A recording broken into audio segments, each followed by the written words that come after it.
નમસ્કાર મિત્રો, આજના લાઈવ કાર્યક્રમમાં આપ સૌનું સ્વાગત છે।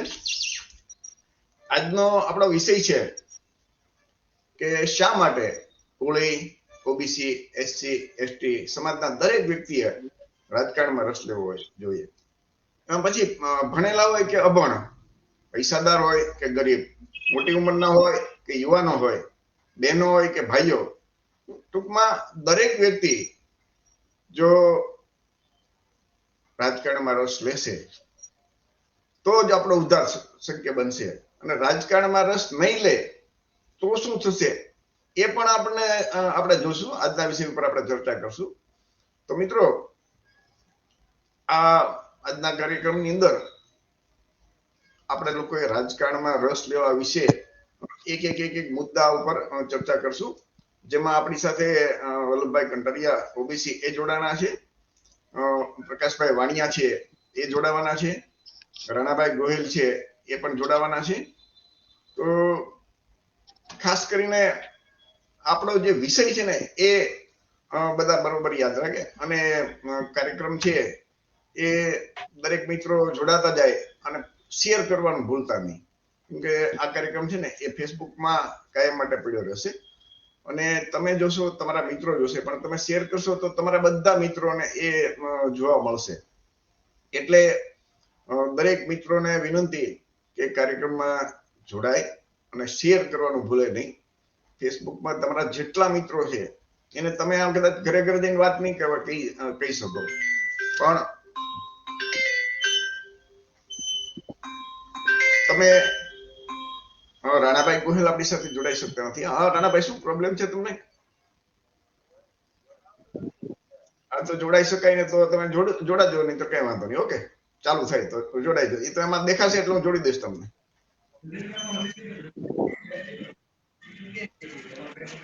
તો આપણી સાથે કેબી બાબરિયા પણ જોડાઈ ગયા છે। તો મુખ્ય જે આપણો વિષય છે એ વિષયને આપણે ખાસ સમજવાનો છે કે આપણે અત્યાર સુધી રસ લીધો છે દરેક વ્યક્તિએ? જો રસ લીધો હોય તો આપણી પરિસ્થિતિ શું હોત, અને રસ નથી લીધો તો શું હોત, એ બાબતની આપણે સૌ ચિંતન કરીએ, મનન કરીએ, ચર્ચા કરીએ અને એનાથી આપણે એ પણ વિચારીએ કે ભાઈ આપણા સમાજનો વિકાસ કરવો હોય તો આપણે શું કરીએ તો વિકાસ થાય। તો દાખલા તરીકે દેશની અંદર શાસન કોનું છે? 15% વાળાનું કે 85% વાળાનું? એ તમે બધા વિચારો, આપણે સૌ વિચારીએ કે ભાઈ બ્રાહ્મણ, ક્ષત્રિય, વાણિયા છે એનું શાસન છે કે આપણે જે શુદ્રવર્ણમાં આવતા 85% છે, ઓબીસી, એસસી, એસટી, કોળી, એમનું શાસન છે? મત 85% વાળા પાસે વધારે છે તો શાસન કોની પાસે છે? તો આપણે જોઈએ તો આખા દેશની અંદર, ચાહે સંસદમાં હોય કે વિધાનસભામાં હોય, એટલે કે રાજ્ય સરકારમાં હોય કે કેન્દ્ર સરકારનું, તો સત્તા તો છે એ હંમેશા લગભગ તમે જોવો ને તો એ સવર્ણો પાસે જ રહી છે। તો ડોક્ટર બાબા સાહેબ આંબેડકરે જે મતનો અધિકાર છે એ તો બધાને એક સરખો આપ્યો હતો કે ભાઈ સવર્ણોને મતની કિંમત 10 ગણી વધારે અને આપણા ઓબીસી, એસટી કે કોળી સમાજના મતની કિંમત ઓછી, એવું તો નહોતું। બધાના મતની કિંમત સરખી છે। આ દેશની અંદર આપણી પાસે જો કોઈ સંપત્તિ અથવા તો જે કઈ હોય ને તો એ ફક્ત ને ફક્ત મત છે, કે આપણા મતની કિંમત કોળી, ઓબીસી, એસટી કોઈ પણ વ્યક્તિની એની કિંમત અને દેશના રાષ્ટ્રપતિ હોય કે દેશના વડાપ્રધાન હોય કે દેશના કોઈ પણ મુખ્યમંત્રી હોય, બધાના મતની કિંમત એક સરખી છે। તો આ મતની કિંમત એક સરખી છે તો આપણી પાસે મત વધારે છે છતાં આપણે શાસક નથી બની શકતા। ડોક્ટર બાબા સાહેબ આંબેડકરનું એક વિધાન છે, વાક્ય છે કે આપણી જે કોળી, ઓબીસી, એસટી સમાજની દરેક વ્યક્તિ રાજનીતિમાં જો ભાગ નહીં લે ને તો ખોટા માણસો આપણા ઉપર શાસન કરશે। આ જો સમજવા જેવું છે કે આપણે રસ નહીં લઈએ તો એવા માણસો શાસન કરશે કે જે આપણે એને ઈચ્છતા નથી। આ વાત પણ સમજવાની છે। આપણા ગણેશ કે ભાઈ ગુજરાતમાં સૌથી મોટી કોળી સમાજની વસ્તી અને આઝાદીથી આજ સુધી એક પણ વખત કોળી સમાજનો કોઈ મુખ્યમંત્રી નથી બન્યો, વિચાર કરજો। તો આપણું જે હેતુ હોય કે ધ્યેય હોય કે ભાઈ અમારી વસ્તી વધારે તો અમારા રાજા બને, આપણા SC/ST ના બે ઉપ મુખ્યમંત્રી બને, તો આ કેમ નથી બન્યું એ પણ આપણે વિચારવું જોઈએ ને કે આઝાદીથી આજ સુધી તો શક્ય નથી બન્યું. ગુજરાતમાં વિધાનસભામાં 15% વાળા શાસન રહ્યા છે, એટલે કે ગુજરાત સરકારમાં 85% વાળા કેમ નહીં? આ બધી વસ્તુ શા માટે થાય છે? અને આપણે જો આમાં સક્રિય હોત અને દરેક વ્યક્તિ એક વ્યક્તિ ભાઈ ને બેન કે યુવાન બધા જો રાજકારણમાં રસ લીધો હોય તો આપણી શું દશા હોત કે ભાઈ દેશમાં આપણું શાસન હોત, સંસદમાં આપણું શાસન હોત, આપણા જે ક્લાસ વન અધિકારીઓ આપણા વસ્તીના પ્રમાણમાં હોત, પણ એ પણ નથી. મીડિયા ઉપર જો તો આપણો કબજો હોય. ભારતમાં એક પણ એવી સમાચાર ચેનલ ટીવી મુખ્ય ચેનલ નથી કે ભાઈ એમાંના માલિક કોળી ઓબીસી એસટી હોય. તો એ લોકો તો સમાચાર પણ એવા જ આપે ને. દેશના 10,000 ઉદ્યોગપતિ ત્યાં પણ આપણો એક પણ માણસ નથી. ઓબીસી 85% વસ્તી છતાં આપણો ઉદ્યોગ ધંધામાં સ્થાન નહીવત છે. હાઈકોર્ટ અને સુપ્રીમ કોર્ટના જજ તમે લ્યો તો ત્યાં નહીવત પ્રમાણમાં 1-2% જેવું હોય 85%ની વસ્તીની સામે. તો આ બધી વસ્તુ એના આપણે રસ લીધો હોત દરેક જગ્યાએ આપણું વસ્તીના પ્રમાણમાં એનું પ્રતિનિધિત્વ હોવું જોઈએ, પણ નથી એનો મતલબ કે આપણે રસ લીધો નથી, આ સાબિત થાય છે. તો આપણી સાથે કેબી બાબરિયા પણ જોડાણા છે, એમને પણ સ્વાગત કરીએ. તો બાબરિયા સાહેબ, શા માટે કોળી ઓબીસી એસસી એસટી દરેક સમાજની દરેક વ્યક્તિએ પછી એમ કે ભાઈ રાજકારણમાં રસ હોય એ જ નહીં, દરેક ખેતી કરતા હોય, મજૂરી કરતા હોય, તો કમસે કમ એ તો રાજકારણમાં રસ તો લેવો જ જોઈએ. વિદ્યાર્થી હોય, શિક્ષિત બેરોજગાર હોય, તો દરેકે આમાં ભાગ લેવો જોઈએ. તો હું કેબી બાબરિયા સાહેબને વિનંતી કરું કે આજના વિષય પર પોતાની વાત જણાવે કે શા માટે દરેક વ્યક્તિએ રસ લેવો જોઈએ. કેબી બાબરિયા. જીવનભાઈ, રાજનીતિમાં તમામ લોકોએ રસ લેવો જોઈએ, એ તમારી વાત સાથે હું 100% સંમત છું. પરંતુ જે શાસકો જે છે એ કપટી છે અને વર્ષોથી કપટથી રાજ કરતા આવ્યા છે. મીડિયા ઉપર એ લોકોનો કબજો છે, એટલે રાજનીતિ જે છે એનો કુપ્રચાર કરવામાં આવે છે કે રાજકારણ ગંદુ છે, રાજકારણ ગંદુ છે. આવી રીતે રાજનીતિ પ્રત્યે જે છે એ સમાજના પ્રતિષ્ઠિત લોકો જે છે એ રાજનીતિથી દૂર ભાગે, એ માટે એ લોકો એક વ્યવસ્થિત ષડયંત્રના ભાગરૂપે રાજનીતિ ખરાબ છે, રાજનીતિ ખરાબ છે, રાજકારણ ખરાબ છે, રાજકારણીયા ખરાબ હોય આવી ભાષાનો પ્રયોગ કરી અને પ્રિન્ટ મીડિયા અને જે ટીવી મીડિયા એની અંદર એ લોકોનો એક સતત કાયમ પ્રચાર હોય છે. અને એના હિસાબે એક આખો એવો માહોલ જે છે પબ્લિકના મનમાં ઘુસાડી દેવામાં આવ્યો છે કે રાજકારણ એ ગંદુ હોય છે. અરે રાજનીતિ જે છે, રાજકારણ જે છે, જેનાથી તમારી જીવનની જે છે એ તમામ સુખાકારીઓની વ્યવસ્થા જે છે એ રાજનીતિજ્ઞોના મારફત થાય છે. લોકોને શિક્ષણ કેવું આપવું, કેટલું સસ્તું આપવું કે ના આપવું, કે આરોગ્યની સેવા સસ્તી આપવી કે ના આપવી, કે મોંઘી આપવી, કે આરોગ્યના નામ પર લૂંટવા કે શિક્ષણના નામ પર લૂંટવા, લોકોને પાણીની સુવિધાઓ આપવી કે ના આપવી, આવી તમામ વ્યવસ્થા જે છે એ રાજનીતિના માધ્યમથી થાય છે. લોકો ઉપર થતા અત્યાચારો જે છે એ અત્યાચારોને રોકવા કે નહીં, દારૂબંધી છે તો એની અમલવારી કરવી કે નહીં, આ બધી તમામ યોજનાઓ રાજનીતિના માધ્યમથી જ થાય છે. અને આ લોકો જે છે એ ગુજરાતમાં દારૂબંધી છે છતાં પણ એની અમલવારી કરતા નથી.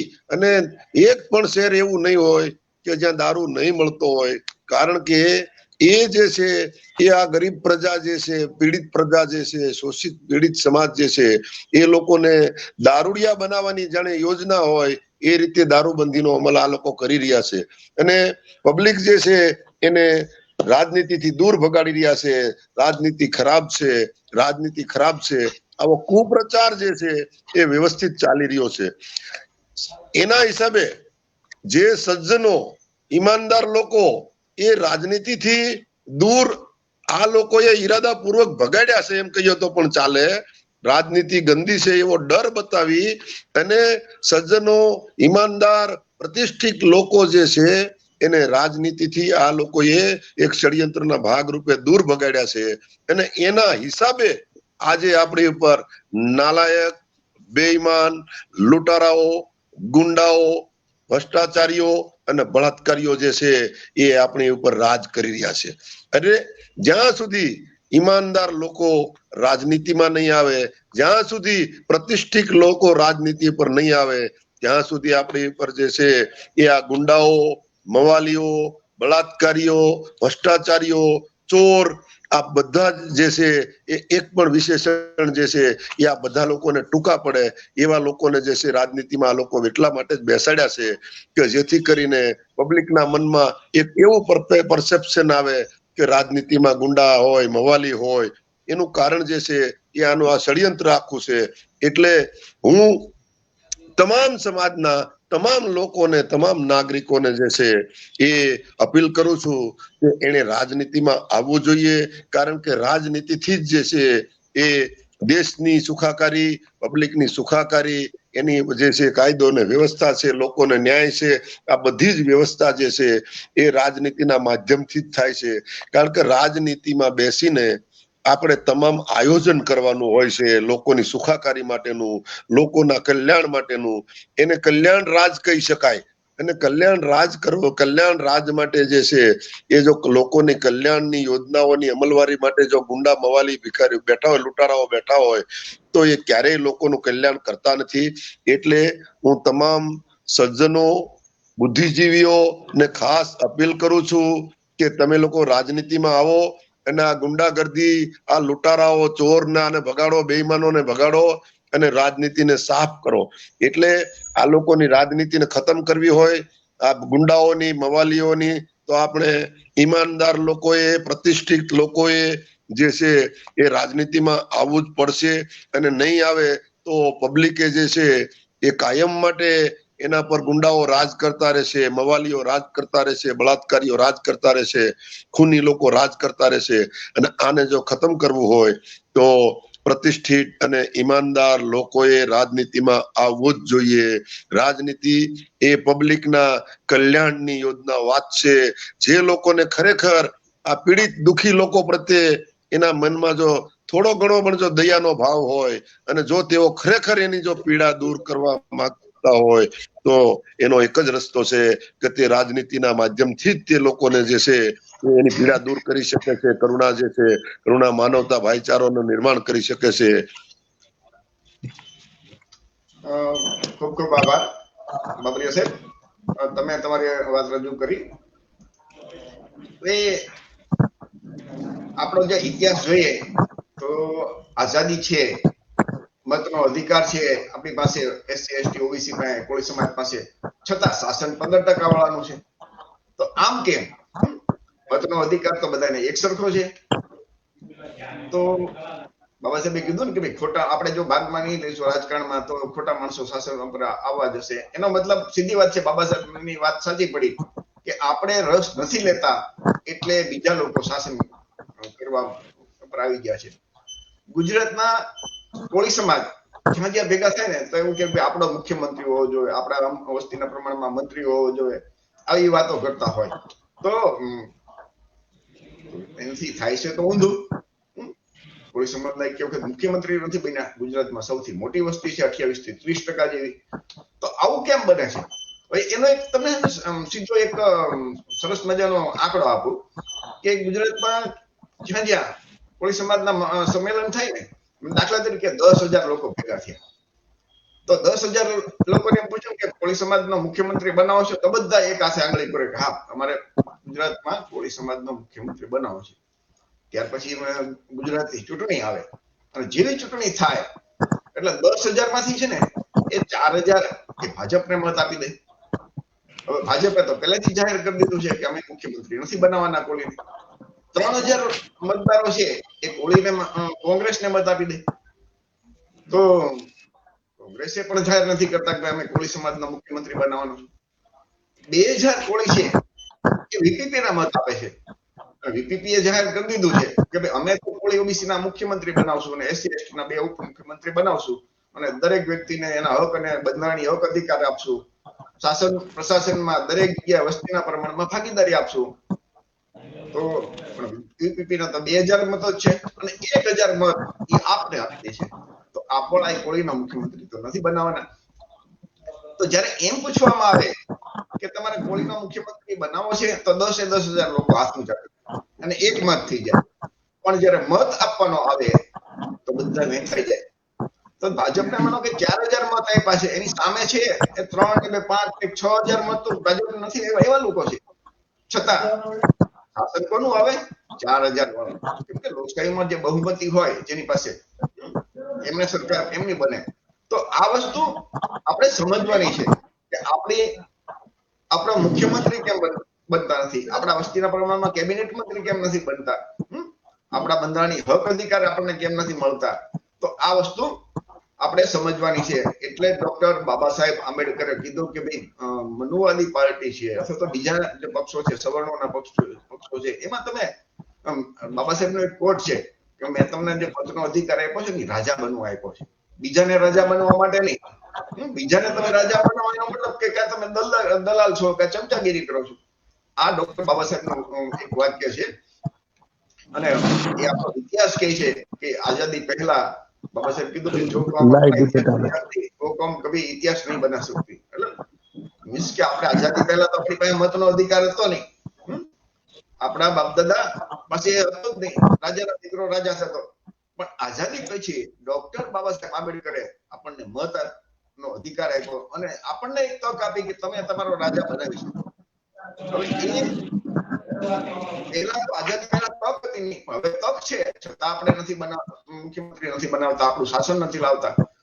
તો સવર્ણો કરતા સૌથી વધારે જવાબદારી આપણે છે. આપણે પોતે છીએ એસસી એસટી ઓબીસી કોળી સમાજના મતદારો, એના દરેક યુવાનો ભાઈઓ બહેનો કે આપણે આપણું જે કામ છે એ નિષ્ઠાથી નથી કરી શકતા. તો આના માટે કોળી સમાજમાંથી ઓબીસી સમાજમાંથી આવે છે વલ્લભભાઈ કંટારિયા. વલ્લભભાઈ તમને એ પૂછીશ, તમારું માઇક છે ને વલ્લભભાઈ થોડું માઇક અનમ્યુટ કરજો. વલ્લભભાઈ કંટારિયા સંભળાય છે તમારું માઇક?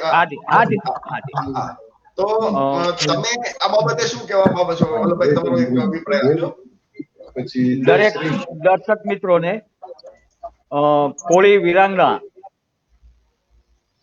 એસસી એસટી ઓબીસી બહુજનની દીકરી ઝલકારીબાઈ વિરાંગનાની જન્મ જયંતિની મેં હાર્દિક શુભકામનાઓ. ખાસ કરીને ઓબીસી સમાજ અને એસસી એસટી સમાજ જે રાજકીય રસ નથી લેતો, રાજકારણમાં રસ લેવો એટલે આપણી જે મૂળ સમસ્યાઓ છે એ સમસ્યાઓ હલ નથી થતી. આ સમસ્યાઓને હલ કરવા માટે હું તો કહું દરેકે થોડો ઘણો પણ રાજકીય રસ લેવો જોઈએ. પોતે રાજકીય રસ ના લઈ શકે એમ હોય તો જે કોઈ રાજકીય રસ લેતા હોય એને સપોર્ટ કરવો જોઈએ. આર્થિક, નાણાકીય, શારીરિક ગમે તે રીતે રાજકારણમાં દરેકે રસ લેવો જોઈએ. રાજકારણમાં દેશની અંદર સૌથી મોટો ઓબીસી સમાજ છે કે જેની વસ્તી 54% ઉપર વસ્તી થાય છે. આજ લગી દેશ આઝાદ થયો ત્યારથી અત્યાર સુધીમાં એકવાર જાતિ આધારિત વસ્તી ગણતરી થઈ છે. જાતિ આધારિત વસ્તી ગણતરી નથી થતી એટલે ઓબીસી ની સંખ્યા કેટલી છે ખ્યાલ નથી પડતો. સાહેબે કીધું છે કે જેમની જેટલી વસ્તી એમની જે દેશની પાયાની લોકશાહીના 4 પિલર છે તેમાં હિસ્સેદારી હોવી જોઈએ, એ હિસ્સેદારી નથી મળતી. એનું કારણ કે આપણી જાતિ આધારિત વસ્તી ગણતરી નથી થતી. તો દરેક લોકો રાજકીય આમાં રસ લે તો આપણી જે મૂળ સમસ્યાઓ છે, બાબરિયા સાહેબે કીધું એમ કે જે ઓબીસી સમાજને ખાસ લગતી સમસ્યાઓ, એ સમસ્યાનું નિરાકરણ કોઈ બીજા નથી કરી દેવાના, આપણે પોતે આપણે કરવું પડશે. તો આપણે એમાં રાજકીય રસ લઈએ તો આઝાદીથી અત્યાર સુધી મંડળ કમિશનના 2 રિપોર્ટ આવી ગયા, અમલ નથી થયો. જાતિ આધારિત વસ્તી ગણતરી નથી થતી, જાતિ આધારિત વસ્તી ગણતરી નથી થતી એટલે લોકશાહીના ચારે પિલરમાં આપણને પ્રતિનિધિત્વ નથી મળતું. અને બાબા સાહેબે અનામત નથી, એ પ્રતિનિધિત્વ આપ્યું છે, એ કોઈ ભીખ નથી, આપણો હક આપ્યો છે. એ આપણો હક આપણે હાંસલ નથી કરી શકતા, કારણ કે આપણો અવાજ ઉઠાવવા વાળા કોઈ આપણા ચૂંટાઈને જતા નથી. એનું કારણ એ છે કે આપણે રસ નથી લેતા, અને જે રસ લે છે તે સવર્ણોની પાર્ટીના ગુલામો છે. ક્યાંય બોલી નથી શકતા, બોલે તો એમની ટિકિટ કપાઈ જવાની તેમને બીક રહે છે, કે હાંસિયામાં ધકેલી દેવાની બીક રહે છે, પોતાની કારકિર્દી ખતમ થવાની બીક રહે છે. એટલે સમાજનો ઉપયોગ કરી અને પોતાની ખુરશી ટકાવી રાખે છે, અને ઉપર 3.5% વાળાની 15% વાળાની વાહવાહી કરે છે. જો ખરા માણસો, સાચા માણસો રાજકીય રસ લે તો જે ખરાબ લોકો છે એ આપોઆપ આ ગંદકી ગુલામો છે જે સમાજને ગુમરાહ કર્યા છે, આપોઆપ બહાર ધકેલાઈ જાય. એને કારણે હંમેશા ભણેલ ગણેલ અને સત્યવાદી જે નિષ્ઠાવાન લોકો છે, શીલવાન લોકો છે, એ લોકોએ રાજકારણમાં, હું તો કઉ છું, કોઈને કોઈ પણ રીતે રસ લેવો જોઈએ. માત્ર ને માત્ર મતાધિકારનો ઉપયોગ કરી અને કે ભાઈ ચાલો આપણે આપણા સમાજના છે એમને મત દઈ દીધો, ના, ખાલી મત દેવાથી કોઈ સમસ્યા હલ નથી થવાની. આ સમસ્યા હલ કરવી હોય તો આપણે પોતે એમાં કૂદવું પડશે. પાણીમાં બહાર ઉભા રહીને આપણે નદી કાંઠે જોઈએ તો કઈ તરવાની મજા ન લઈ શકીએ. તરવું હોય તો આપણે એમાં કૂદકો મારવો જ પડે, અને દરેકે આમાં કૂદકો મારવો જોવે. રાજકારણમાં રસ લેવાથી, મેં કીધું એમ, એક તો જાતિ આધારિત વસ્તી ગણતરી થાય તો ઓબીસી ની કેટલી વસ્તી છે ખબર પડે. ઈ જાતિ આધારિત વસ્તી ઉપર દરેક નિગમોને એમની ગ્રાન્ટ ફળવાતી હોય છે, વિકાસ નિગમો બોર્ડ હોય છે, એમાં આપણને પૂરતી ગ્રાન્ટ મળે. બીજું, યુનિવર્સિટીઓમાં ચાન્સલર ને વાઇસ ચાન્સલર ની નિમણૂક પણ રાજકીય દ્વારા થતી હોય છે. તમે આખી યુનિવર્સિટીના મેન કરતા હરતા બની શકો જો રાજકારણમાં હોય તો. એમની કોઈ ચૂંટણી નથી થતી, કોઈ પણ જાતનું નહીં. રાજકીય લોકો એનું સિલેક્શન કરે છે અને મોકલે છે. રાષ્ટ્રપતિ, રાજ્યસભાના સાંસદો આપણો અવાજ ઉઠાવીએ કે એવાને આપણે ચૂંટીને મોકલી શકીએ. જો આપણી બહુમતી હોય, આપણા ચૂંટાયેલા નેતાઓ ગયા હોય તો એ આપણને રાષ્ટ્રપતિ સુધી ચૂંટવાનો અધિકાર મળે છે. આ અધિકારનો આપણે ઉપયોગ રાજકારણમાં રસ નહીં લેવાને કારણે ગુમાવી રહ્યા છીએ.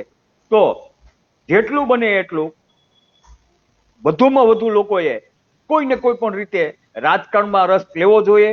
અને જે પણ સમાજનું ભલું ઈચ્છતા હોય તો તમે પૈસા દઈને છૂટી જાવ છો, એમાં સમાજનું ભલું નથી થતો. એમાં સમાજ ભિખારી બને છે, પાંગળો બને છે, આળસુ બને છે. પણ આવી રીતે તમે સમાજમાં રસ લ્યો અને સમાજને બેરોજગારી મળે, કોઈને કામ મળે, કોઈ સારા પદ ઉપર નોકરી મળે તો તમે રાજકારણમાં હોય તો એ અપાવી શકશો. એટલે દરેક લોકોને મારી નમ્ર વિનંતી છે કે દરેકે રાજકારણમાં રસ લેવો જોઈએ, અને રસ લઈને આપણા જે પ્રતિનિધિત્વ હોય કે જે આપણો અવાજ ઉપર પહોંચાડી શકે, આપણી જે સમસ્યાઓ છે એનું નિરાકરણ લાવી શકે, એવા લોકોને ચૂંટવા જોવે. નહીં કે આ 15% વાળાના ગુલામ બને અને આંગળી ઊંચી કરે, એવા લોકો નહીં. સારા અને નિષ્ઠાવાન, શીલવાન લોકોને રાજકારણમાં ચૂંટવા જોઈએ. વિશેષ નહીં કહેતા આપ સૌને વિરાંગના ઝલકારીબાઈની જન્મ જયંતિની હાર્દિક શુભકામનાઓ. મિત્રો, ખૂબ ખૂબ આભાર વલ્લભભાઈ. ગઈકાલે આપણે જે કોળી વિરાંગના ઝલકારીબાઈના જન્મદિવસ આજે છે એ નિમિત્તે એક લાઈવ કાર્યક્રમ રાખ્યો હતો. એટલે જે વલ્લભભાઈની વાત બરોબર છે કે ભાઈ આજે ઝલકારીબાઈના જન્મદિવસ નિમિત્તે બધાને શુભકામનાઓ. આપણે વલ્લભભાઈની વાત સાંભળી.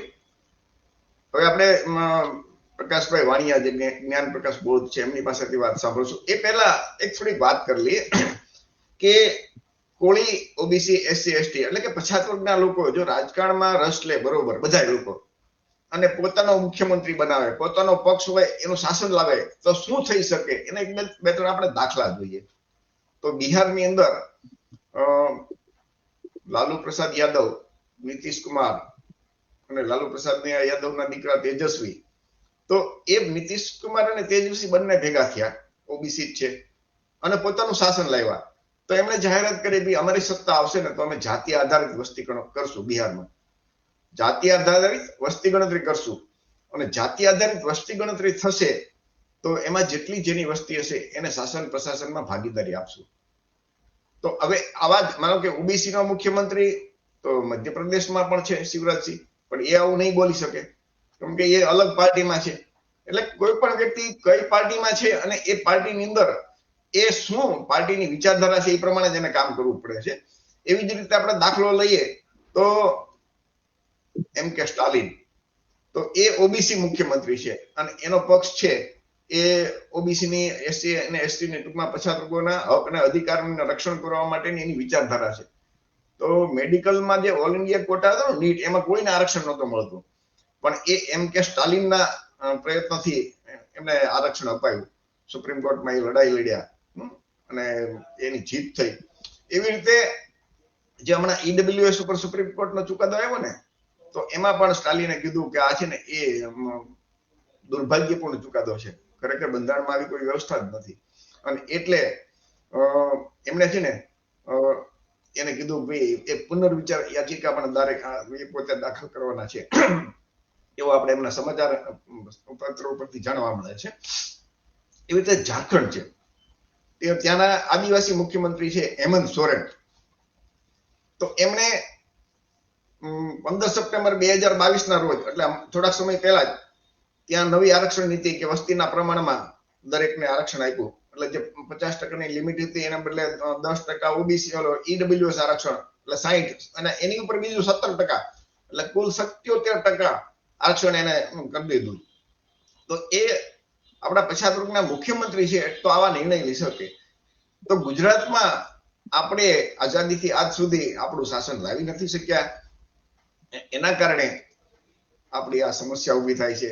તો પ્રકાશભાઈ વાણિયાને આપણે વિનંતી કરી કે પ્રકાશભાઈ, આ વિષય ઉપર આપનું શું કહેવાનું છે કે ભાઈ ગુજરાતની અંદર દરેક જગ્યાએ આપણું શાસન પ્રશાસનમાં પ્રતિનિધિત્વ મળે, તો એના માટે એટલા માટે કોળી સમાજે રસ, ઓબીસી ના, એસસી ના અને એસટી ના દરેક યુવાનો, બધા લોકો ટૂંકમાં માતા બહેનો બધા જો રાજકારણમાં રસ લે તો કેટલા એના સુખદ પરિણામ આવી શકે, એવું તમારી વાત કરો Prakashbhai Vaniya. Okay sir, thank you. પહેલા તો આજે જલકારીબાઈ, વીરાંગના જલકારીબાઈની જન્મ જયંતિ છે, તો એની તમામ દર્શકોને બહુ બહુ મંગલ કામના. ડોક્ટર બાબા સાહેબ આંબેડકરે કીધેલું કે શિક્ષિત બનો. તો ભારત દેશમાં શિક્ષણની વ્યવસ્થા આપણા એસસી એસટી ઓબીસી સમાજ માટે, આપણો દેશ આઝાદ થયો 1950માં બંધારણ અમલ આવ્યું પછી અમુક લોકો શિક્ષિત બન્યા. શિક્ષિત બનવાનો મિનિંગ પણ એ લોકોએ એવો કર્યો કે મતલબ ખાલી ચોપડી જ્ઞાન લઈને પોતાની સર્વિસ કરીને પોતાનું ઘર ચલાવ્યું, એને આપણા લોકોએ શિક્ષિત સમજી લીધું. બાબા સાહેબ એમ પણ કહેતા કે જો તમારે તમારા સમાજનો ઉદ્ધાર કરવો હોય તો શિક્ષિત બનીને રાજકારણમાં રસ લેવો પડશે. રસ એટલા માટે લેવો પડશે કે તમારી સમસ્યા કે તમારા દેશનું જે કાનૂની વ્યવસ્થા જે છે એ તમામ વ્યવસ્થા કાયદા ટોટલી રાજ્યસભા અને સંસદ ભવન બંને જે ભવન છે એમાં જ બનવાના છે. તો આપણા લોકો શિક્ષિત બનીને ફક્ત નોકરી કરી અને એની આવનારી પેઢી માટે જે ડોક્ટર બાબા સાહેબ આંબેડકરે જે હકના અધિકાર અપાવ્યા હતા એ પણ સાચવી ન શક્યા. એનું કારણ એ કે આપણા લોકોએ રાજકારણમાં રસ ન લીધો એટલે ઘણું બધું આપણા લોકોએ ગુમાવી દીધું છે. બાબા સાહેબ કહેતા કે political power is the master key by which we can open all the door for us. મતલબ કે પોલિટિકલ પાવર છે એ એવી કી છે કે જેનાથી તમે તમારી તમામ સમસ્યાનું સમાધાન કરી શકો છો. આ જે બે ભવનમાં જ આખા દેશના આપણું જેમ એક ઘર ચલાવવા માટે ઘરનો કોઈ મુખિયા હોય છે અને એ સારી રીતે જો ઘર ચલાવે તો ઘરનો પ્રગતિ થતી હોય છે, કુટુંબની પ્રગતિ થતી હોય છે, એવી રીતે આપણા દેશ ચલાવવા માટે પણ એક બધી પોલિટિકલ પાર્ટીઓ ઇલેક્શન લડીને બહુમતથી જીતીને આ દેશને ચલાવતી હોય છે. તો આપણા દેશમાં જાતિને આધારિત બહુ ખરાબ અને ગંદી માનસિકતા ધરાવતા લોકો, જે ઉચ્ચ વર્ણના જે લોકો છે, એને આ દેશને પણ એક સમાન ન ગણ્યો. આપણા જે મૂળ નિવાસી વર્ષોથી લોકો અહીંયા રહે છે, જેને પોતાનું તન, મન, ધન ને તમામ વસ્તુ દેશ માટે હોમી દીધી છે, છતાં પણ એ લોકોએ એટલી બધી ખરાબ નીતિ રાખી, ભેદભાવ નીતિ રાખી, લોકોને ખૂબ જ અપમાનિત કર્યા, ફક્ત ને ફક્ત અજ્ઞાન રાખ્યા. અજ્ઞાન રાખીને રાજકારણ ઉપર રાજ કરીને આજે પણ આપણે જોઈ શકીએ છીએ કે એ લોકો આપણી ઉપર ટૂંકમાં જે દેશ કઈ રીતે, દેશના લોકો અજ્ઞાન કઈ રીતે રહે, એવા જ કાનૂની વ્યવસ્થા ને એવી જ વ્યવસ્થા ઉભી કરે છે કે જે પૈસાવાળા લોકો, જે સવર્ણ, જે પહેલાથી પૈસાવાળા છે અને પહેલાથી રાજકારણમાં હોવાના કારણે પૈસા બનાવી લીધા છે, એવા જ લોકો રાજ કરી શકે એવા કાયદા ને કાનૂન બનાવી રહ્યા છે. તો અને તમામ લોકો જે સવર્ણ, જે પૈસાવાળા વધુ ને વધુ પૈસાવાળા બને છે, અને ગરીબ લોકો જેને ખબર નથી કે રાજસત્તાથી જ આપણી સુખાકારી વધવાની છે અને રાજસત્તાથી જ આપણું જે તમામ સમસ્યા છે એ સમસ્યાનું સમાધાન થવાનું છે, એવી આવા કોઈ પાઠ પણ કોઈ જગ્યાએ ભણાવવામાં આવતા નથી, કોઈ સ્કૂલમાં નથી ભણાવવામાં આવતા કે કોઈ મહોલ્લામાં ભણાવવામાં નથી આવતા. આ જે ફક્ત ભણાવવામાં આવે છે, જે પોલિટિકલ સાયન્સ જે સબ્જેક્ટ લઈને રાખતા હોય છે, એને ભણાવવામાં આવે છે. પણ કમનસીબી એવી છે કે આપણા SC ST સમાજના લોકો ભણતા પણ નથી, અને ભણે છે તો ઈ ફક્ત રોજગારી કેમ મેળવી શકે એટલું જ ભણે છે, જેથી કરીને એની આવનારી પેઢી, જે બાબા સાહેબે જે વ્યવસ્થા ઉભી કરી હતી, જે બાબા સાહેબ એકલા હાથે વ્યવસ્થા ઉભી કરીને ગયા, અને પછી જે આપણને તમામ હક ને અધિકાર અપાયા, પછી લાખો કરોડો એન્જિનિયર બન્યા, લાખો કરોડો ડોક્ટર બન્યા, લાખો કરોડો વકીલ બન્યા, લાખો કરોડો કલેક્ટર બન્યા, IPS બન્યા, તમામ લોકો બન્યા. બાબા સાહેબના સમયમાં બાબા સાહેબ એકલા જ હતા, છતાં પણ એને તમામ હક ને અધિકાર અપાવી દીધા. તમામ લોકોને, SC ST OBC ને સમાજના લોકોને હક ના અધિકાર અપાવીને તમામ લોકોના સુખાકારી દરવાજા ખોલી દીધા, ફક્ત ને ફક્ત કેમ કે બાબા સાહેબ રાજકારણમાં પણ નિપુણ બન્યા, રાજકારણમાં પણ તેમને સર્વશ્રેષ્ઠ ડિગ્રીઓ પ્રાપ્ત કરીને રાજકારણમાં એમને પોતાના હકના અધિકાર માટે તમામ જે ઈ સમયમાં પણ જે સવર્ણએ જે ભેદભાવ નીતિ રાખી હતી કે ડોક્ટર બાબા સાહેબને બંધારણ કમિટીના ચેરમેન બનાવ્યા, અને તમામ લોકો બંધારણ કમિટીમાંથી સવર્ણ સમાજમાં હટી ગયા અને ડોક્ટર બાબા સાહેબ આંબેડકર ઉપર જ એકલો ભારણ મૂક્યું, અને દરેક કાનૂન પાસ કરવામાં પણ ડોક્ટર બાબા સાહેબ આંબેડકરને એવી પણ સમસ્યા આવતી હતી કે વસ્તીના આધારે ગણતરીને OBC ને આરક્ષણ આપવાની વાત હતી, ત્યારે બાબા સાહેબ આંબેડકર, મહિલાઓને આરક્ષણ આપવાની વાત હતી ત્યારે પણ બાબા સાહેબ આંબેડકરને રાજીનામું આપવું પડ્યું, એવી પણ સમસ્યા ઉભી કરતા. તો કહેવાનો મિનિંગ એવો થાય છે કે આ તમામ વસ્તુ, હકના અધિકાર મળ્યા એ ફક્ત ને ફક્ત આપણને રાજસત્તામાંથી મળે છે, સંસદ ભવનના રાજ્યસભામાંથી મળે છે. તો નાનામાં નાના વ્યક્તિ, જે ગરીબ વ્યક્તિ છે, જેની સમસ્યા મતલબ ભણવાથી લઈને, પૈસા કમાવાથી લઈને, એના છોકરાને આગળ વધારવાથી તમામ વસ્તુ લઈને તમામ જગ્યાએ તેના સુખાકારીના દરવાજા ફક્ત ને ફક્ત રાજસત્તામાં અને રાજકારણમાં જ સમાયેલા છે. તો તમામ લોકોએ, નાનામાં નાના વ્યક્તિએ પહેલા તો રાજકારણ એકચ્યુઅલી શું છે, રાજકારણથી શું થવું જોઈએ, રાજકારણથી શું થાય છે, એ સમજવું પડશે. કેમ કે ડોક્ટર બાબા સાહેબ આંબેડકરે એ સમયમાં એક આચાર્ય રાજ કૃપલાણી નામનો જે બ્રાહ્મણ હતો, એ બ્રાહ્મણે પણ ડોક્ટર બાબા સાહેબ આંબેડકર જે આપણા તમામ લોકોને હકના અધિકાર અપાવીને બહાર નીકળ્યા, મતનો અધિકાર અપાયો, તો ત્યારે પણ બાબા સાહેબ આંબેડકર ખુશ હતા, અને ખુશ થતા તો આચાર્ય રાજ કૃપલાણી એમ કહે છે કે આંબેડકર આપ ઇતના ખુશ ક્યું હો? એટલે બાબા સાહેબ એમ કહે છે કે આજે હું એટલા માટે ખુશ છું કે મેં મારા સમાજને મતનો અધિકાર અપાયો છે. તો એ સમયમાં પણ આચાર્ય રાજ કૃપલાણી એમ કહે છે કે તારો સમાજ શોષિત છે, પીડિત છે, ગરીબ છે, લાચાર છે, એથી અમે તારા સમાજના મત પૈસાથી ખરીદીને પણ તમારી ઉપર રાજ કરીશું. તો આજે પણ ઈ સમયમાં 75 વર્ષ પહેલાના 75, 70, 80 વર્ષ પહેલાના જે શબ્દો આજે પણ ઈ કાયમ માટે બરકરાર રહ્યા છે કે આપણો જે ગરીબ સમાજ જે લાચાર છે, જે સ્વાભિમાન શું છે એ સમજી નથી શકતો, તો એ સ્વાભિમાન પણ સમજવું પડશે. આ લોકો આગળ પૈસા છે, લોકોએ બેંકોની લૂંટ, બેંકો અઢળક લૂંટી લીધી છે, કેમ કે પહેલાથી રાજ સત્તામાં રહ્યા છે. એટલે તમામ સમસ્યા ઊભી કરી છે પૈસાના માધ્યમથી. આપણા લોકોને એક નાના માણસને ચૂંટણી લડવી હોય તો એ પણ લડી નથી શકતો. બાકી બાબા સાહેબે તો એવી વ્યવસ્થા કરી કે કોઈ નાનામાં નાનો વ્યક્તિ હોય એ પણ ચૂંટણી લડીને રાજા બની શકે એવી વ્યવસ્થા કરી. પણ અત્યારે વ્યવસ્થા એવા કાયદા ને કાનૂન એવી વ્યવસ્થા બનાવી રહ્યા છે કે નાનો વ્યક્તિ ચૂંટણી પણ ન લડી શકે, નાના વ્યક્તિને રાજકારણ શું એ ખબર પણ ન પડે, જેથી કરીને કાયમ માટે તે ઉચ્ચ વર્ણના સવર્ણોને પૈસાવાળા લોકો જ રાજ કરી શકે.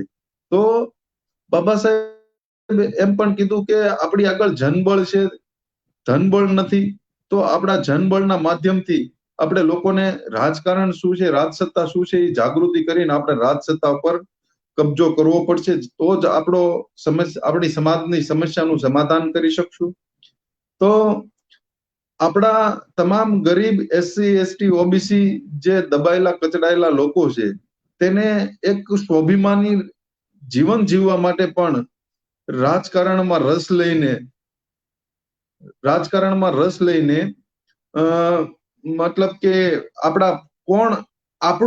આપણે સમસ્યાનું સમાધાન કોણ કરી શકશે એવા જ નેતાઓને ચૂંટવા જોઈએ. નહીં કે દેશ આઝાદ થયો પછી આપણે જોઈ શકીએ છીએ કે દેશના કેટલા મુખ્યમંત્રી બ્રાહ્મણો બન્યા, દેશના કેટલા પ્રધાનમંત્રી બ્રાહ્મણો બન્યા, તમામ સવર્ણ સમાજના મુખ્યમંત્રી, પ્રધાનમંત્રી બ્રાહ્મણો બનતા આવ્યા છે. તો આવી એક મોટી ઉચ્ચ નીચની ભેદભાવ જે ઉભો કર્યો છે આ લોકોએ રાજસત્તાના માધ્યમથી, અને એક ખોફનાક રાજનીતિ કે જે એસસી, એસટી, ઓબીસી સમાજમાં પેલા તો આપણા જ સારા વ્યક્તિ હોય એને દબંગ બનાવી દે, દબંગ બનાવીને એમાં જ રાજ કરવાની, એના ઉપર શોષણ કરવાની જે આ લોકોએ પણ નીતિ અપનાવી છે કે જેથી કરીને એસસી, એસટી, ઓબીસી સમાજમાં લોકો જે નાના લોકો હોય એ પણ એવું વિચારે છે કે નહીં, કે રાજકારણમાં બહુ ગંદુ હોય છે, રાજકારણમાં મર્ડરો થઈ જતા હોય છે, રાજકારણમાં ટૂંકમાં ભાઈ લડતા હોય છે. તો આ જે તમામ જે ખોફનાક ઊભી કરી છે આ લોકોએ, તો જો આ બધી જ સમસ્યાનું આપણે સમાધાન કરવું હોય તો તમામ લોકોએ રાજકારણમાં જવું જ પડશે, જ્ઞાની બનવું પડશે. ખાલી શિક્ષિત નથી બનવાનું, આપણે શિક્ષણની સાથે આપણા જે વડીલો કહેતા કે શિક્ષિતની સાથે આપણે જ્ઞાની પણ બનવાનું છે. તો તમામ લોકોએ ગરીબ લોકો જે છે એને આ જે સવર્ણની જે પાર્ટી હોય છે, ચાહે ભાજપ હોય, કોંગ્રેસ હોય કે આમ આદમી પાર્ટી હોય, તમે જોવો છો કે ઈ લોકોની પાર્ટી તરત જ મતલબ ટેક ઓફ થઈ જાય છે, ટેક ઓન થઈ જાય છે, તરત જ સ્પીડ પકડી લે છે. અને એસસી, એસટી, ઓબીસી સમાજના દ્વારા બનાવવામાં આવેલી પાર્ટીઓને સ્પીડ પકડવામાં ઘણી બધી વાર લાગતી હોય છે. એનું કારણ પણ એવું છે કે આ લોકો જે સમજે છે કે આ લોકો એવું સમજે છે કે જો આ લોકોની પાર્ટી ઓબીસી, એસસી, એસટી ની પાર્ટી જો આમાં સ્પીડ પકડશે તો આ રાજ સત્તામાં આપણી ભાગીદારી ઘટી જશે ને આ લોકો આગળ વધી જશે. તો તમામ સમસ્યા આપણી રાજ સત્તામાં છુપાયેલી છે. એનું સમસ્યાનું જે સમાધાન છે રાજસત્તામાં છુપાયેલું છે. તો તમામ લોકોને એવું તો હું ગરીબ લોકોને એવું જ કહેવા માંગીશ, ગરીબ એસસી, એસટી, ઓબીસી સમાજના લોકોને, કે જો તમારે તમારા ભવિષ્યમાં પણ તમારા છોકરાઓની જિંદગી સુધારવી હોય, આપણી આવનારી પેઢીને મજબૂત બનાવવી હોય, શિક્ષિત બનાવવી હોય, જ્ઞાની બનાવવી હોય, સુખાકારી રીતે જીવી શકે એવી બનાવવી હોય, સ્વાભિમાની જીવી શકે એવી રીતે બનાવવી હોય, તો રાજકારણમાં તમામ લોકોને આવવું જ પડશે અને એવી પાર્ટી સાથે જોડાવવું પડશે કે જે ઓબીસી એસસી એસટી દ્વારા બનાવવામાં આવેલી હોય પાર્ટી સાથે જોડાવવું પડશે, નહીં કે કોઈ સવર્ણ સમાજની પાર્ટી સાથે જોડાવાનું. કારણ કે જે હું તમને એક વાત કહું કે ગરીબ ઘણા લોકો એવું વિચારશે કે કેમ આ સવર્ણ વાત બોલે છે, પણ આ એક ઇતિહાસ છે કે 75 વર્ષ સુધી પણ જેને રાજ કર્યું એને આપણા જે દેશમાં જે આપણી જે અશોક રાજાના સમયમાં સોને કી ચિડિયા કહેવાતું ભારત આજે તમે જોવ છો કે ક્યાં ને ક્યાં પહોંચાડી દીધું અને આપણા દેશમાં તમામ ટૂંકમાં ગરીબીના અંતે લાવી દીધું છે. તો આ લોકો અહીંથી ખૂબ જ લૂંટી, ખૂબ જ પૈસા લૂંટ્યા, ખૂબ જ ધન લૂંટ્યું. તો આ લોકોને ફક્ત લૂંટવા ઉપર જ મતલબ એ લોકોનું ધ્યાન છે, નહીં કે આ દેશના ઉદ્ધાર માટેનું. તો આ દેશના ઉદ્ધાર ફક્ત એવા જ લોકો કરી શકે કે જે અહીંના મૂળ નિવાસી હોય છે અને જે પોતે ગરીબ છે એટલા માટે એ ગરીબી શું છે એનું દુઃખ દર્દ સમજી શકે છે. આ જે ધનવાનો છે એ ગરીબી એટલે શું એ કઈ સમજી શકતા નથી. આપણે જોઈએ છે કે કોરોના કાળમાં કેટલા આપણે બધા હેરાન થયા. ઓન ધી સ્પોટ કોઈને કીધા વગર લોકડાઉન કરી નાખ્યું અને કેટલા લોકોને હેરાન કર્યા. રેશન પાણીથી લઈને તમામ લોકોને દંડ પણ એટલા ઉઘરાયા. તમામ જગ્યાએ આપણને ખૂબ જ હેરાન કરવામાં આવ્યા. અને જે સવર્ણ સમાજના લોકો બહાર વિદેશમાં હતા, વિદેશમાંથી લોકોને ત્યાંથી કાઢ્યા, તો એ લોકોને પ્લેનની વ્યવસ્થા કરીને અહીંયા વાતે ગાતે ભારત દેશમાં બોલાવવામાં આવ્યા. પ્લસ મન કી બાત કરીને કે પ્રધાનમંત્રી પણ એની સાથે વાત કરતા સવર્ણની અને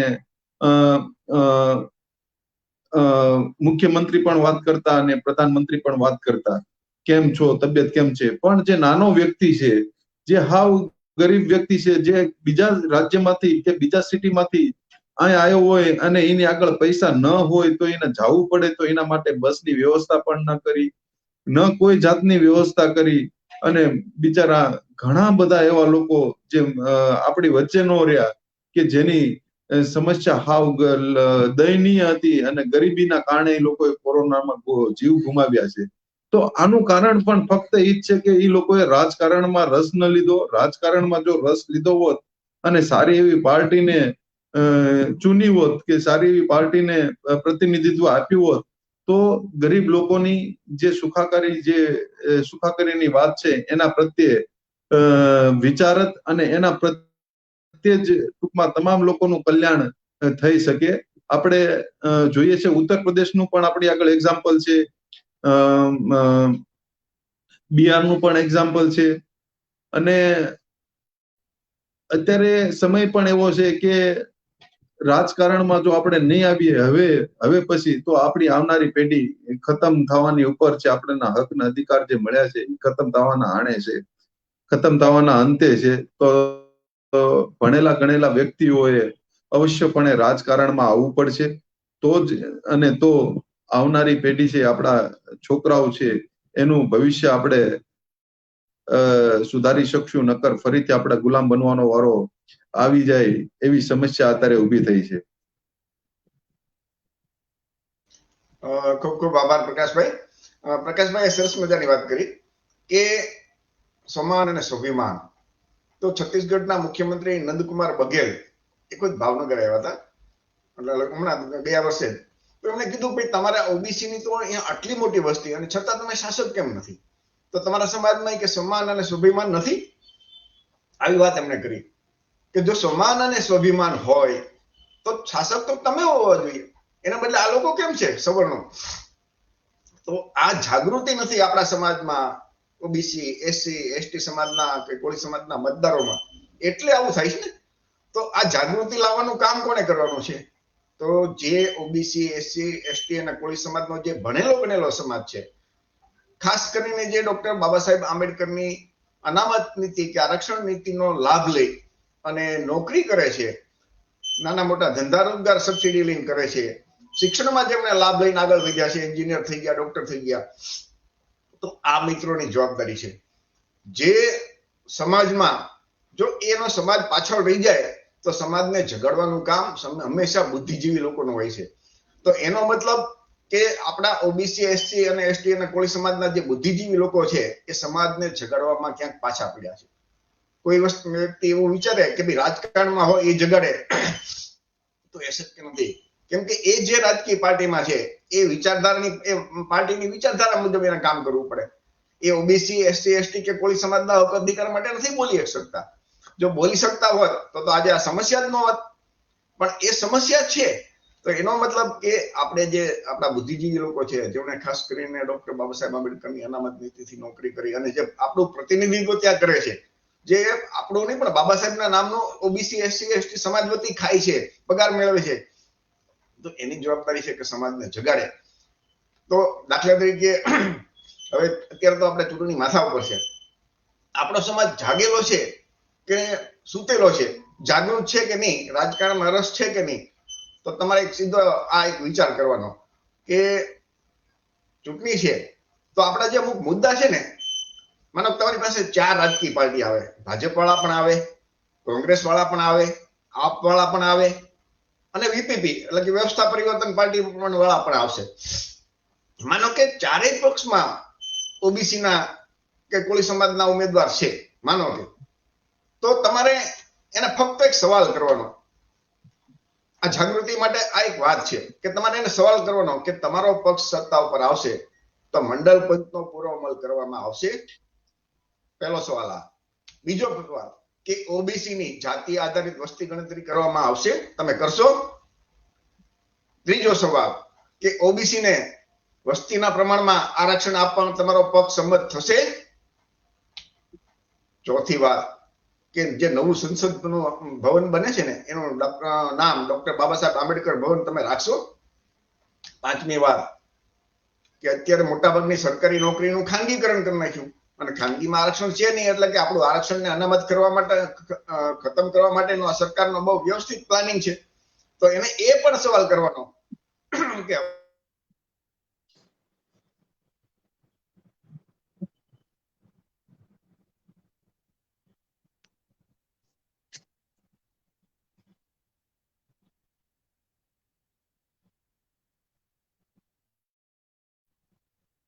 એમને પૂછવાનું કે તમે આખા દેશની અંદર એક સમાન અને ફ્રી શિક્ષણ આપશો?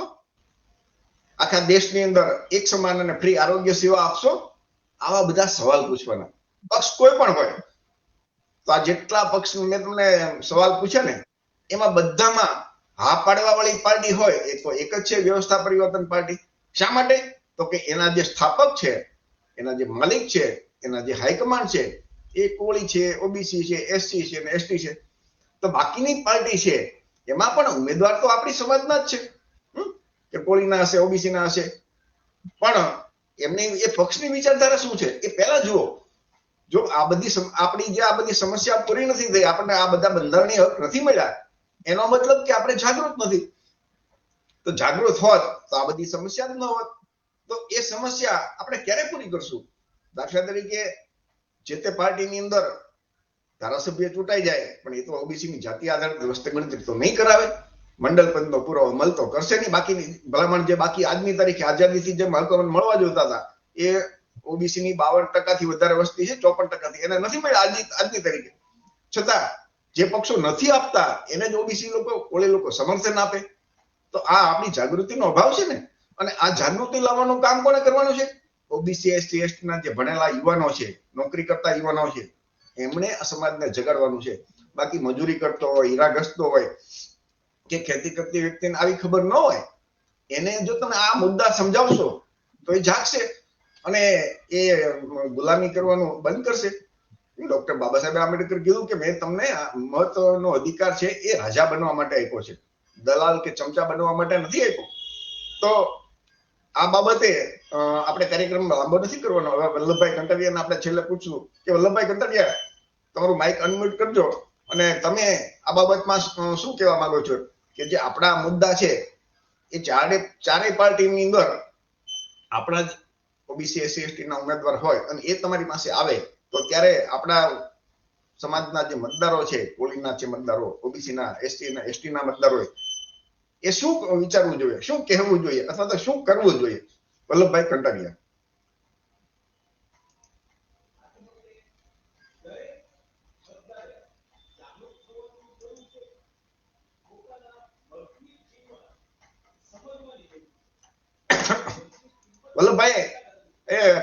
વલ્લભભાઈ નો અવાજ આવે છે તમને? આ પ્રકાશભાઈ, વલ્લભભાઈ નો ના, નથી આવતો. હા વલ્લભભાઈ, ના, નથી આવતો.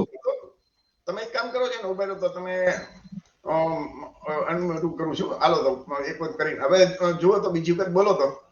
હા, તમારો અવાજ નથી આવતો હજી. તમે નથી આવતો. એક કામ કરો, તમે હે ને બહાર નીકળી જાઓ સ્ટુડિયોમાંથી, પાછા બીજી વખત જોડાજો.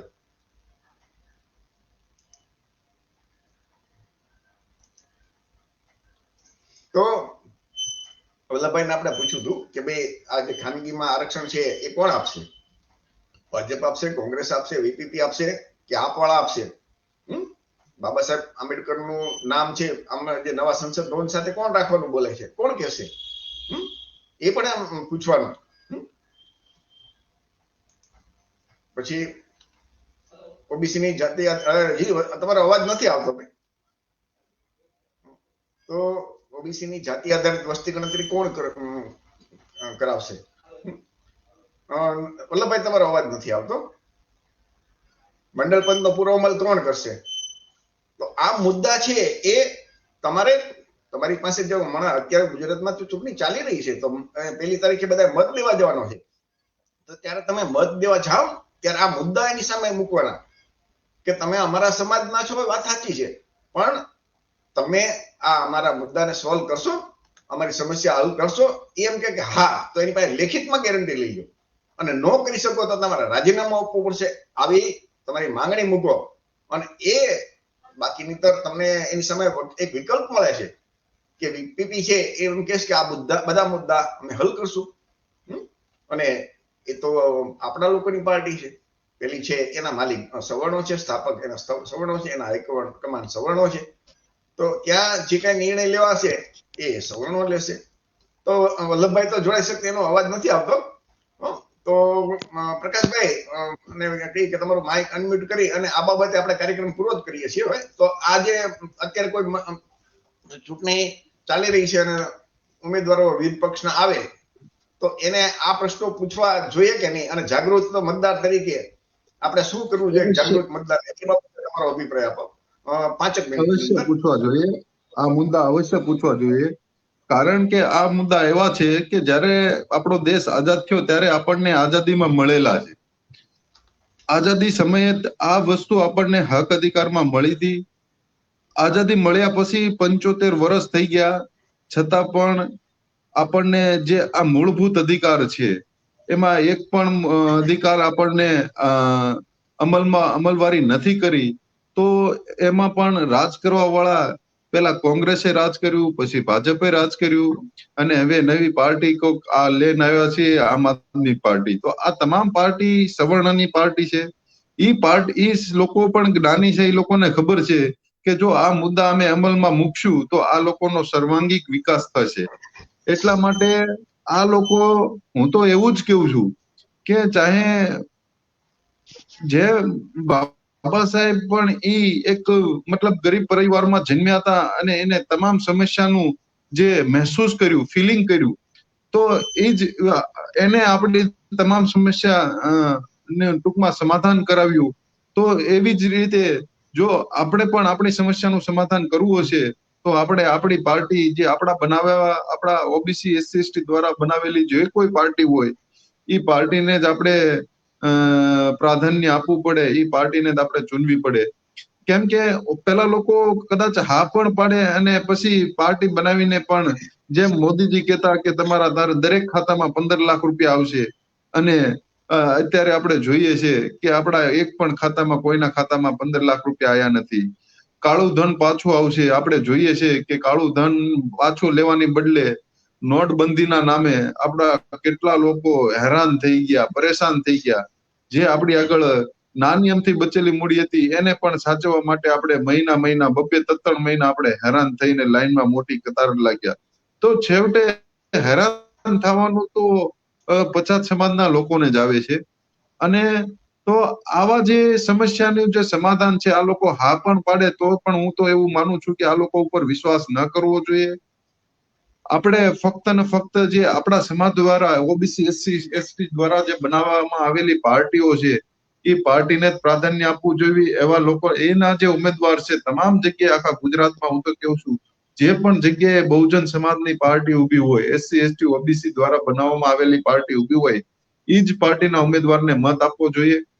ગુજરાતમાં અત્યારે આપણે જોઈ રહ્યા છીએ કે એક જ પાર્ટી એવું લીડિંગ કરે છે અને એક જ પાર્ટી 324 દિવસ પણ કામ કરી રહી હોય તો એવી વ્યવસ્થા પરિવર્તન પાર્ટી જે આપણે અત્યારે ગુજરાતમાં પણ ઉમેદવાર ઉભા રાખ્યા છે, તો એવું મારું માનવું છે કે જો આ તમામ સમસ્યા જે આપણે અત્યારે સ્ક્રીનમાં જોઈ રહ્યા છીએ એ તમામ સમસ્યાનું સમાધાન કરવું હોય તો આપણે વ્યવસ્થા પરિવર્તન પાર્ટીને મત આપવો જોઈએ, જેથી કરીને કે આવનારી સમાજ, આપણી આવનારી પેઢી છે એના માટે આ એક પ્લેટફોર્મ બની રહે, જેથી કરીને કે આવનારા પેઢી માટે એક આપણું નાનું અમથું ઘર બને તો આવનારા લોકો જે આપણી આવનારી જે પેઢી છે એને આગળ ચલાવી શકે. બાકી તો જે બાબા સાહેબે આપણને હક અધિકાર અપાયા હતા એમાંથી પણ ખતમ થઈ રહ્યા છે. અત્યારે આપણી એવી સમસ્યા, અત્યારે આપણે એવી જગ્યાએ આવીને ઉભા છે કે આપણે એને આપેલા અધિકાર બચાવવા કેમ, આપેલા અધિકારને કેમ આપણે સુરક્ષિત રાખવા, એની પણ સમસ્યા અત્યારે આપણા માટે ઊભી થઈ છે. તો આ લોકોએ 75 વર્ષમાં આપણને જે અધિકાર દેશ આઝાદ થયો હતો એ મળ્યા હતા, એ પણ ગુમાવી દીધા છે, એ પણ આપણા લઈ લીધા છે, આપ્યા નથી. અને જે આપેલા બંધારણમાં લેખિત હતા એ પણ આપણા લોકોના અધિકારને એ બધું ગુમાવી દીધું છે અને આપણા લોકોને કઈ ખબર પડવા દીધી નથી. તો આ બધી જવાબદારી ભણેલા ગણેલા શિક્ષિત લોકોની હોવી જોઈએ, OBC SC ST સમાજના. કેમ કે કોઈ પણ એક મજૂરી કરતો વ્યક્તિ છે એને બિચારાને રાત પડે ને એને જમવાનું કેમ મળે, એની ફેમિલીને જમવાનું કેમ મળે, એનું ફેમિલી કેમ ચાલે, એનું ઘર કેમ ચાલે, એની એટલી જ જવાબદારી એને હોતી હોય છે, એને એટલી જ સમજણ હોતી હોય છે. તો આ અધિકાર બચાવવાનું કામ આપણા ભણેલા ગણેલા જ્ઞાની લોકોનું હતું, પણ એ લોકો પણ નથી કરી શક્યા. તો હવે આપણા લોકોને સમજાવીને, તમામ લોકોને, ગરીબ લોકોને પણ સમજાવીને કે આવનારી જે 1 તારીખે જે મતદાન છે તો એ 1 તારીખે મતદાનના દિવસે આપણી જે બહુજન સમાજની પાર્ટી, વ્યવસ્થા પરિવર્તન પાર્ટી છે એને મત આપવો જોઈએ. ખૂબ ખૂબ આભાર. વલ્લભભાઈ કટારિયા, તમને અવાજ સંભળાય છે ને? હા હા સંભળાય છે. મારો અવાજ આવે છે? તો હવે તમારો અવાજ આવે છે. તમે અચ્છા. આખું આપણે કાર્યક્રમ પૂરો કરીએ છીએ, પણ આજ મુદ્દે તમારું શું કહેવાનું છે એ તમારી વાત રજૂ કરો. આ અત્યારે હાલ ચૂંટણી મહોત્સવ ચાલી રહ્યો છે, તો દરેક મિત્રો જે ચિમનભાઈએ, પ્રકાશભાઈએ જે વાત કરી તેમ બાબા સાહેબે જે આપણને મતાધિકાર આપ્યો છે એ નહીં કે નાખી દેવા, પણ આપણે પોતે રાજા બનવા માટે આપ્યો છે. તો એ મતનો યોગ્ય જગ્યાએ યોગ્ય આપણી વાત જ્યાં ઉપર લેવલે યોગ્ય જગ્યાએ રજૂઆત કરે, એમનો નિકાલ લાવે. આપણી સમસ્યાઓનો કોણ નિકાલ લાવી શકે એવા ઉમેદવાર પસંદ કરવા જોવે. અને દેશમાં એક બાબા સાહેબ લિખિત બંધારણથી દેશ હાલે. દેશની 4 પાલિકાઓ, લોકશાહીની જે 4 પિલર છે, 4 પિલરો બંધારણીય રીતે ચાલે, તો બંધારણનો સંપૂર્ણ જ્ઞાતા હોવો જોઈએ એવા ઉમેદવાર આપણે પસંદ કરવા જોઈએ. નહીં કે પોતાના પક્ષના જે વડો આદેશ કરે અને ઘૂંટણીએ 4 પગે પડે એવા ઉમેદવારો, ગુલામ ઉમેદવારોને પસંદ નહીં કરવા જોઈએ.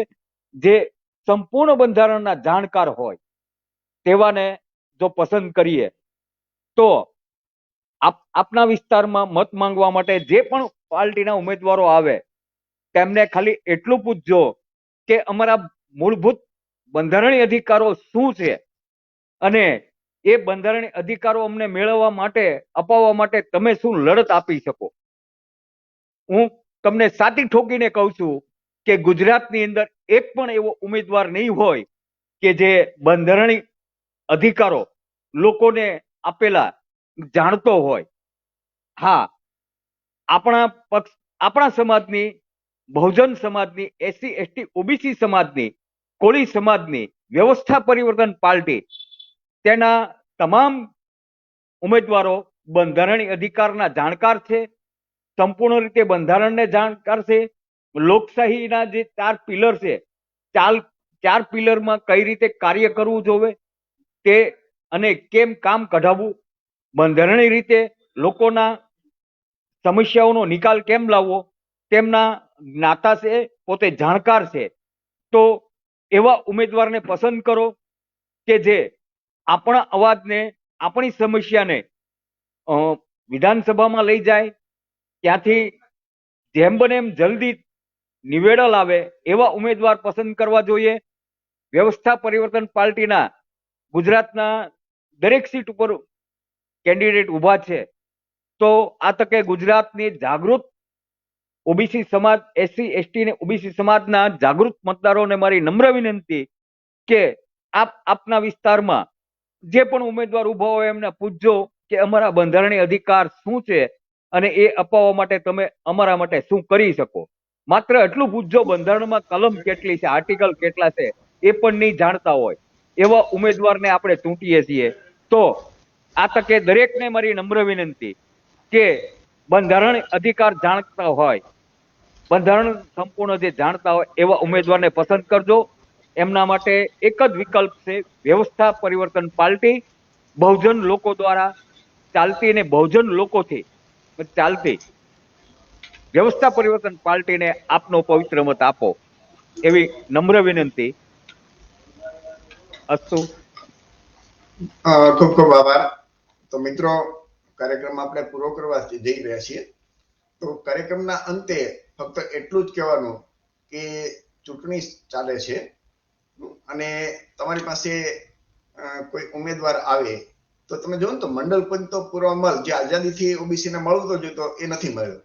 મંડળ પંચની રચના એટલે કે ઓબીસી માટે પંચની રચના નહોતી થતી, એટલે ડોક્ટર બાબા સાહેબ આંબેડકરે કાયદા પ્રધાન તરીકેથી રાજીનામું આપ્યું હતું. વિચાર કરો, પોતાનું કેન્દ્ર સરકારમાં કાયદા પ્રધાન હતા અને ઓબીસી માટે જે પંચ નિમવાનું હતું એ નહોતું નિમાતું, એટલે એમાં એટલા માટે એને રાજીનામું આપ્યું હતું. અત્યારે કોઈ પાના પ્રમુખ હોય, તાલુકા પ્રમુખ હોય કે તાલુકા જિલ્લાનો સદસ્ય હોય, કોર્પોરેટર હોય કે ધારાસભ્ય હોય કે સંસદ સભ્ય હોય, ઓબીસી સમાજનો એક પણ વ્યક્તિ કોઈ રાજીનામું આપવું તૈયાર થઈ કે મંડળ પંચનો પૂરો અમલ આઝાદીથી જે આપણને હક અને અધિકાર મળવા આજની તારીખે નથી મળતા. તો આપણા પ્રતિનિધિ ત્યાં સંસદમાં કે ધારાસભામાં બેઠા એનો અર્થ શું? જે ધારાસભ્યો કે સંસદ સભ્યો મંડળ પંચનો પૂરો અમલ નથી કરાવી શકતા તો એને ચૂંટવાનો કોઈ અર્થ ખરો? તો આ વસ્તુ આપણે વિચારવાની છે કે જે લોકો આપણો અને હક અને આપણા જે બંધારણની, આ તો બંધારણમાં લખેલું છે ને, કલમ 340 કે ભાઈ એ વ્યવસ્થા છે, તો એનો તો અમલ કર્યો નથી. અને ઉપરાંતમાં જે અનામત છે, આરક્ષણ છે, એનો તો ખતમ કરવાની તૈયારી કરે છે આ લોકો. તો આવા સવાલ પૂછવાના. એક સવાલ આ. બીજો સવાલ કે ઓબીસી ની જાતિ આધારિત વસ્તી ગણતરી કરશો? ભાજપે સંસદની અંદર કીધું છે એના મંત્રી, કેન્દ્રીય મંત્રીએ કે અમે નહીં કરીએ. ઓબીસી ને વસ્તીના પ્રમાણમાં આરક્ષણ આપશો? કેવું જાતિ આધારિત વસ્તી ગણતરી થાય? મને ગુજરાતમાં જાતિ આધારિત વસ્તી ગણતરી થાય તો ઓબીસી ની વસ્તી કદાચ 60% થાય, 65% થાય, તો 60% અનામત આપશો? પૂછવાનું. અત્યાર સુધી તો ઇતિહાસ બોલે કે કોંગ્રેસ ભાજપે નથી આપ્યું. એનો મતલબ અત્યાર સુધી નથી આપ્યું, હજી આપણે એની પાસે આશા રાખીએ તો ઊંટની નીચે ઓલું કૂતરું આવ્યું જતું હોય એમ કે હોઠ છે ને એ ઊંટનો આમ લબડતો હોય, કેમ કે પડશે હું ખાઈશ ને એ જીવતો રહીશ, મજા આવશે. આ એના જેવી વાત છે. જે લોકોએ 75 વર્ષમાં આપણને અધિકાર નથી આપ્યા, આપણે હજી એની પાસેથી આશા રાખવાની? તો આપણે જાગૃત નથી એનો મતલબ એમ છે. અને છતાં જાગૃત નથી એટલા માટે કે જે આપણને હક અને અધિકાર નથી આપતા આપણે એમને ચૂંટીને મોકલીએ છીએ. તો જાગૃતિ નથી આવતી, એની પાછળનું કારણ એ જ છે કે આપણો જે ભણેલો ગણેલો સમાજ છે એ ફિલ્ડમાં નીકળતો નથી. ગામડે ગામડે વિસ્તારમાં જઈને લોકોને જગાડવા માટે કે આ જાગો. પોતે તો અનામત માટે અને આરક્ષણનો લાભ લઈને નોકરી લીધી, પણ હવે પછીના છોકરાઓને કોઈ નહીં મળે. બધાને ખાનગીમાં નોકરી કરવી પડશે. સરકારી નોકરીમાં નોકરી કરતો હોય, શિક્ષક હોય તો એને 40,000 45,000 કે મને 30-35 થી શરૂઆત થાય. ખાનગીમાં આજીવન 10,000 માં એને કામ કરવું પડે. આ આટલો તફાવત છે. તો આ બધી વસ્તુ પૂછવાની. આંબેડકર સંસદના નવા ભવનનું નામ આંબેડકર ભવન રાખશો? તો આ પૂછવાનું. ખાનગીની અંદર ટોટલી જે નોકરીઓ છે ને એની 2% જેવી સરકારી, બાકી તો બધી ખાનગી છે. ખાનગી કંપનીના બધા માલિકો સવર્ણો છે. ત્યાં આરક્ષણ છે નહીં.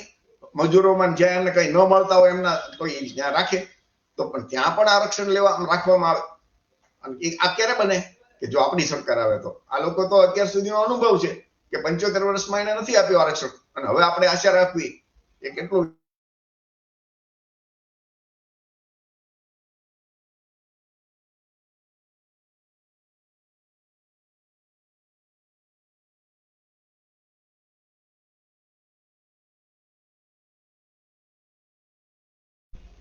ભાવનગરમાં 5000 આરટી માં ફોર્મ ભરાણા, 1000 છોકરાઓને એડમિશન મળવાનું છે.